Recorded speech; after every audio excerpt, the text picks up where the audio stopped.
The following content is meant for educational and entertainment purposes only. Any opinions expressed in this program are strictly of the individual speaking then. Filmed in South Fellini Studios in South Philadelphia. This is a Robservations extended discussion. Now here's your host, the man with the repayment plan, Rob. Welcome to the second Robservations extended discussion, where we'll get into some of the documents involved with the court-martial of Russell H. Conwell. But first, we'll get into some business. I have my camera switcher co-star, Brian Bierman, with me. Hello. Brian. Cop going by. Yeah. Hello. That was your theme song. Yeah, that was it. I do the intro too. I'm the voice of the. Yes. Thank you for that. Yes. A great intro, and it helps. You know, part of this extended discussion series is sort of a what if, right? Like, instead of just recording something, I really do want to have a little production value. I have the vision of doing this and this, and then going back to this, and then talking to Brian. Look at that. Yeah. This is Hollywood. That's production value, people. And thanks to South Fellini for letting me record in their podcast studio. It's always great to be here. And yeah, Can I plug the podcast real quick? We do a podcast called Legends of Philadelphia that's about Philly history. And Rob usually does what I'm doing today. Exactly. But he does a lot better. Yes. And to be fair, not going to step on South Fellini's history stuff, but they kind of are an inspiration for getting into the, more Philadelphia related things. And if you want to hear some really good stuff, check out their YouTube. And if you really like their YouTube, subscribe to their Patreon. I don't get anything of that. I think Brian. No, I don't get anything. It pays for this, I guess. And with that, I think we have some comments. Do you want to? Yeah, we should get into. So there was a bunch of comments actually. So DDR Master 18 said, "Today I learned." I think that's Dance Dance Revolution, which is still popular. Then there was 3 different comments by Joel Delp. The first one says, "I read that statue my freshman year at Temple, and I always thought, damn, what a cool story about the founder. He must have been a stand-up guy to honor his friend's memory like that with a statue." This is the second comment. Conwell was smart enough to make up this lie about his, quote, devoted subordinate because it seems less likely to be questioned than a story about himself. And the third, "Even though I'll be graduated, I'll be watching to see how Temple portrays him too." 3 exclamation points. Thank you for those comments. DDR Master, I believe that's Mark, my friend Mark. Thank you for that. And Joel is another Temple student who thanks for engaging with the content. Appreciate that. If anyone else would like to get their comments on air, make sure you comment, and we'll probably use it in a future Robservations extended discussion, assuming we like it and it's not just dog trash. So some of the stuff that I might have left out of the short form, I'm sure we'll get into with some of these documents. But yeah, it was just the whole situation around this ambush court-martial event. There's a lot there. And I think that once you start to see how it played out, it really does become obvious that while Conwell was not directly responsible for what had happened, he did contribute to not being able to properly defend the position that the Union soldiers had at that moment. So with that in mind, He messed up. yeah, I think it's important to point out with these documents that we're about to get into, they were all collected and arranged, transcribed by the researcher William H. Pohorsky, who spent a lot of time going through them all when he had discovered this campsite I mentioned in the previous extended discussion. And he, as you can see with this photo right here, actually through his work, this photo with him and the book in front of the sign, it shows you his claim to having the true history recognized. And I hope that through this, him and both Joseph Carter will have something that they can be proud of, because this is something they both worked a long time on. I mean, William Pohorsky, up until 2003, he wrote an article for the Civil War Times, which is kind of, There was a magazine still in 2003 called Civil War Times. To be fair, it actually existed up until this year, which I saw recently. It was announced that they're ending publication. But yeah, Wow. That's what were they talking about like last year? I guess they just ran out of stuff, right? I assume, I mean, well, to be fair, this is news, but That's true. There's always new stuff coming out. And I guess with new letters and documents and stuff they find, it's always changing, what happened in the past. to be fair, Pohorsky had the lead on this story from the beginning. It's literally the only thing you can find in like the academic journals and articles is Pohorsky's Civil War Times article on Johnny Ring. And the only reason I found that is because I searched on like the temple libraries Johnny with the I and the E ring, and that one article is the only thing that comes up, and literally it's the truth. It's him going through his years of research, trying to communicate something, and I guess it was largely ignored. There was a cover which I'll show, and the cover of it like mentions like temple secret, and I don't know who was reading the Civil War Times back then even. So here's some of the documents we have access to, and within these dispatches from Newport, we can kind of see what was going on there daily and through little spurts of time. On February 1st, it was a rainy day, and they mention that there were reports of a impending possible attack. It says from February 1st, morning reports with the wireless from New Bern advised us that General Pickett had struck the post in Bachelor Creek. New Bern is preparing against a major assault from the rebels. Colonel Jordan, commanding the sub-district, advised us to prepare our post for an anticipated enemy attack. Colonel Barney advised the sub-district that the new recruits had no weapons. We hope that the weapons arrive in time. If the enemy does attack, the recruits will be needed. So they're preparing for something to happen February 1st. They knew this was coming. They felt something, right? Like the army, it was well established, the system they had in process, and they saw it coming. They were trying to prepare for it. And that night was when Conwell came up with the story of being shot in the pocket watch, where he was walking back from the Kennedy Mills where his men were stationed, and he was going to Newport, and as he was standing, he saw some men walking through the trees, and then someone shot at him, hits his pocket watch, and is deflected. It's a 1 in a million shot. Yeah. And we know today that it's become such a fodder for storytelling, where you see all these things, and it's usually told as a lie, which adds a whole nother level to this whole thing. He maybe allegedly invented this lie. That would actually be great if we could prove that Russell Conwell was the original author of the first shot in the pocket watch story. So the next morning, February 2nd, 8 a.m., it is said that Conwell is near the dispatch office discussing a shooting incident of the previous night. Seems he went to inspect his men at the Kennedy Mill fort when someone shot at him. The mini ball struck his watch and deflected the shot. Colonel Barney has ordered a detachment of men out to investigate the area of the shooting. He is worried that the enemy may have come between the outpost and the main post. Captain Conwell volunteered to direct the detachment to the area of the shooting.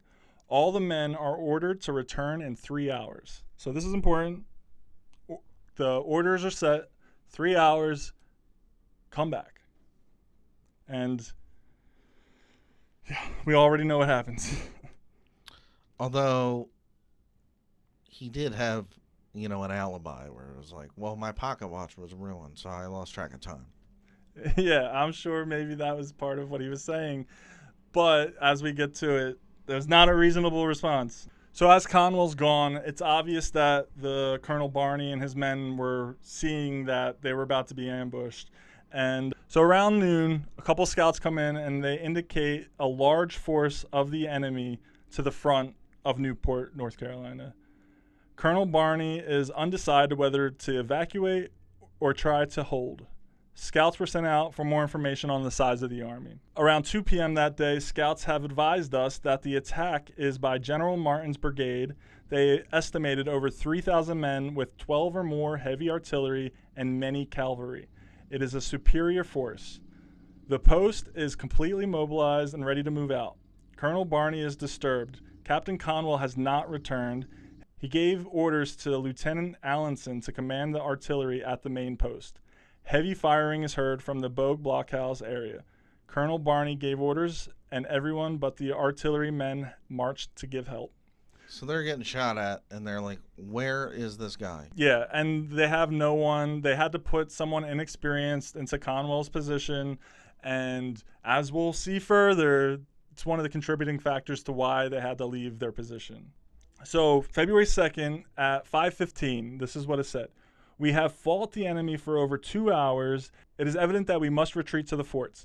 Colonel Barney gave us the orders to retreat and make a stand. The orders were changed a moment later when the colonel learned that the artillerymen had vacated their post and had spiked all the heavy artillery. It was impossible to hold the enemy without our artillery. It's obvious that, if Conwell was prepared there, doing what he was ordered to do, fulfilling his duty, this whole event may have, looked differently to history. They may have held their position and took out these 3,000 men that were coming for them if they were able to properly defend themselves. But with this whole, shooting thing that Conwell tells everyone, it kind of pulled some of the resources away from the camp. And with that, That's pretty damning. yeah, and it goes much further, actually, because on February 6th, the chief engineer inspected the train trestle. He said that it was not badly damaged and could be repaired in a few days. He felt that an investigation was necessary to put the responsibility of the loss of the fort in the proper place. Captain Conwell has not been heard from. So, even though it's not directly said, I think it's obvious what the chief engineer was trying to imply here. This is 4 days after, the ambush, and Conwell has not been heard from. Again, on February 6th in the afternoon, it was mentioned that it has been told that Colonel Ripley has brought charges against our artillery officer, Captain Russell H. Conwell. He left his post with permission, but was ordered to return within 3 hours. He never returned. What was Conwell's, realistically? This is 4 days. Yeah, that's a long time. You don't go back and be like, hey guys, you all right? Yeah. And to be fair, one of Conwell's excuses that he tried to pull off in the end was that he was going there to get pay for his men, because it had been 6 months, I think, since John Ring got paid. His last pay was actually in October of 1863, I think, and this is February of 64. So I don't know what they were spending their money on, but he deserved to get paid for what he was doing. He was a clerk. That's a long time. Yeah, and what if he wanted to buy something cool in a store? Like, Conwell was spending all his paychecks on books and stuff. So the Confederates actually took note of the stuff that they destroyed, and this is their summary. Destroyed 3 blockhouses, 10 pieces of heavy artillery, 20 barrels of black powder, several hundred small arms, 200 boxes of ammunition for artillery, storehouses and stables, barracks to house 1,000 men, 1,000 barrels of turpentine, 3 railroad trestles, and several hundred yards of track. That's a lot of stuff. Oh, and here's some more information that's important. The Union lost 5 men killed, 12 wounded, and 47 were made prisoner. 28 of the captured men died before the war ended in prison. We left a note at the burned out church in Gale Creek and thanked Colonel Ripley for his fine hospitality and all the fine clothes, blankets, and uniforms he left us. We sure needed them.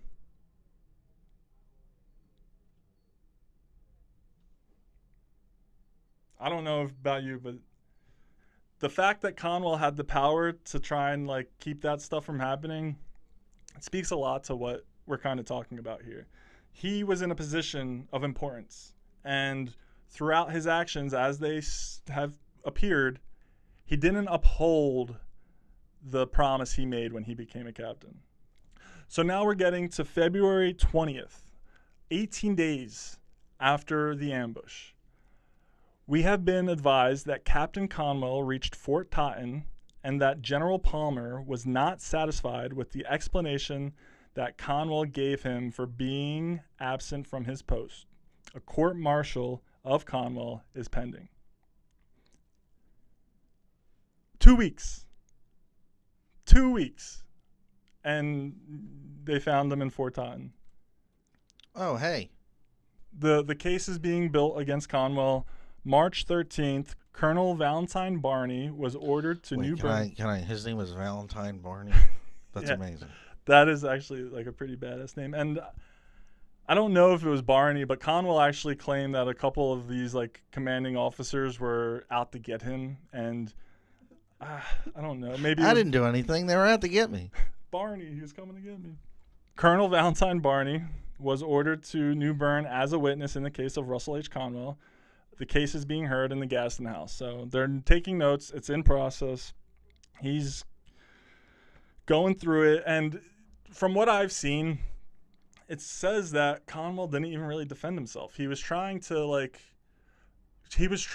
get this like cowardice charge removed. Like it was like Marty McFly in Back to the Future. Like someone had called him chicken and he was like, "No, I'm not." And that's literally what he did the whole time. He's like, "Am I a coward?" And it's been like, things changed.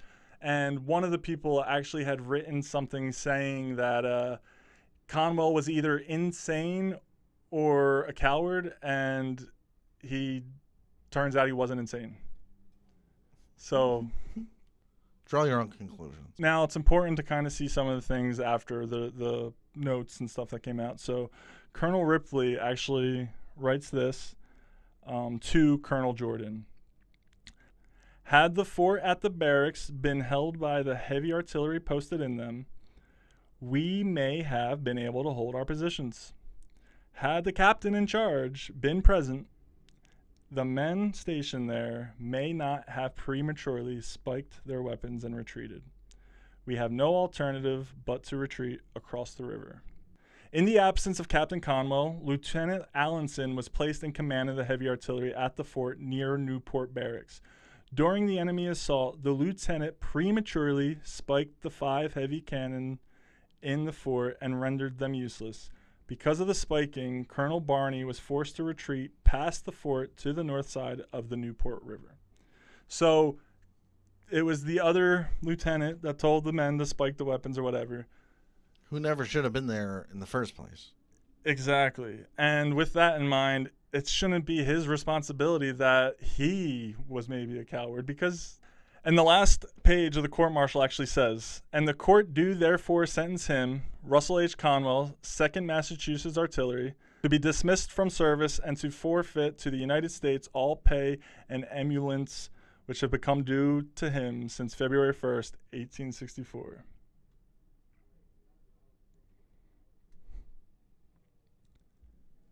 So yeah, I think it's pretty evident through this that Conwell he was young. And for that, we should forgive him. Maybe there should have been better checks and balances for people being put in such positions. With this in mind, I do think it's important that Conwell's, efforts after the lie kind of be recognized, because he did try to do a lot of good, or people saw his work as him doing good, and in a way that is legit. But as a man of God, there would have been more power if Conwell owned up to the lie in the beginning and just been like, or not even owned up to the lie, but like owned up to the situation. You made a mistake. You were young. Things happen. And instead of trying to control reality with a lie, which obviously he had to hold on to till his death, and would actually go on to today, when you have some guy, me, doing this, and in a moment's time, I was able to go through all this information. Carter spent 20 years researching, writing, waiting for the letters, the correspondences to come back. for me, I was able to do this all in one semester. I was able to use this work and understand the situation in a way that wasn't being communicated to the public. And that was kind of my goal with this series of observations. And I have one more episode on Conwell. One more thing I'm going to talk about, and then that's it. It's going to be my Conwell trilogy. I'm going to close it off with this third thing, which I'm going to keep a secret right now because I actually don't know. But I have some ideas, and I think this third one will make a lot of people happy. This is going to be the Return of the Jedi to this. Exactly. This is when the Ewoks show up and piss off half the audience. But they're cute, though. With that, I feel like this is a good place to end this episode of Robservations Extended Discussions. I'd like to thank South Fellini for helping me out, Pohorsky, Carter for their work. We also got Brian Bierman doing the thing for me that I'd normally be doing for him. Thank you for being here with us. Yeah, thank you. Thank you for asking me. And that's it. This has been a Robservation. I'm Rob. Brian, take us out.